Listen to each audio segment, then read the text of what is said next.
Hi everybody. Recently I've been on the movies and James Cameron did always a good movies and now it's the third part of the Avatar. But also I have to mention that I really like this universe. Although the first story was like slightly pasted from Pocahontas, and yeah, but just in a different setting, you know what I mean? So the person comes to the new land, he falls in love with the other woman from unknown society, and it's slowly building up the whole plot. But we here are not to discuss about the plots of the movies, right? We are here to discuss video games first of all. So, as you know, the Ubisoft has been releasing a game called the Avatar. So, this is the newest installment in the Avatar film trilogy titled Avatar Fire and Ash. Opportunity created a very promising window for the Ubisoft game based on this universe, released just over 2 years ago now.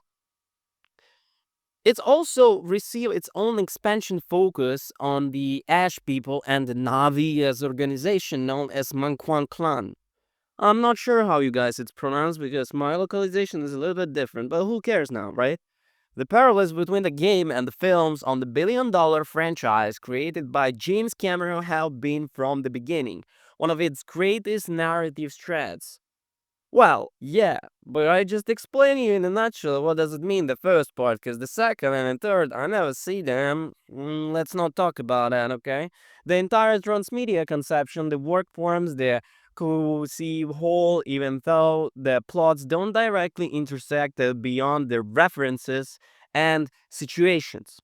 The work is meticulous, well structured, and proved to be a true delight for those who appreciate a good shared universe. And this new installment enhances this characteristic even better than the third feature film.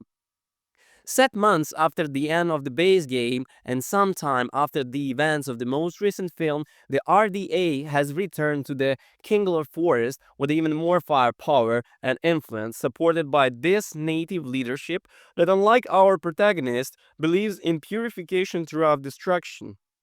While the element of the fire, in every sense, the greatest symbol of the cycle of ending and the beginning.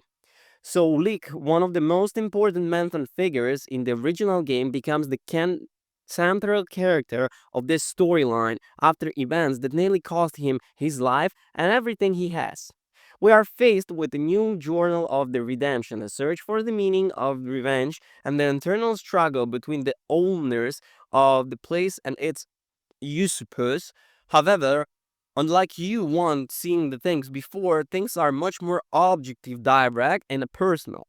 As characteristics of the previous supplementary content, this new epilogue is a primordial adventure save time on introductions. Firstly, because it assumes we already know everything about, and there is no need to explain you and repeat itself by many other times. This means that even with some quick tutorials and contextual dialogues bringing us back to Pandora, it's worth restoring the old save file from those who have already experienced the Pandora's Edge, thus revisiting some basic mechanics of survival, the crafting, and exploration on the foot on the horseback. Because all of this will be quite useful, and there are not many moments for respite or the readjustment here. But this download is not mandatory. Unlike the previous DLCs, present is more comprehensive version of the base game. From the Ashes can be accessed directly throughout meta menu that interestingly is independent and mirrored on the familiar traditional Ubisoft game interface, which means that even though it's advisable to refresh your memory, there is no implementation playing from Ashes before or even during the original game campaign. So what I mean, you'll feel the difference. In practice, it's almost a separate, smaller game, and while it obviously can be considered standalone content, it's quite independent. The extra contents uses the previous save file mainly to characterize on Sareto in specific entries, but the adventure takes place in a different space and time, and it's easy to switch between both without progressing of one interfering with another, and the advancement of the otherwise worse at taking advantage of the distinction between the avatars under our control. The new region, known as the Ravaged, is isolated and significantly smaller in scope, reinforcing the more focused and emergency oriented nature of the adventure. It shares some of the physical characters as what we've seen before, with dense forest, abundant biodiversity, clearly visible vertical spaces, enemy bases for infiltration and dismantling, and the other dynamic cycle we're familiar with.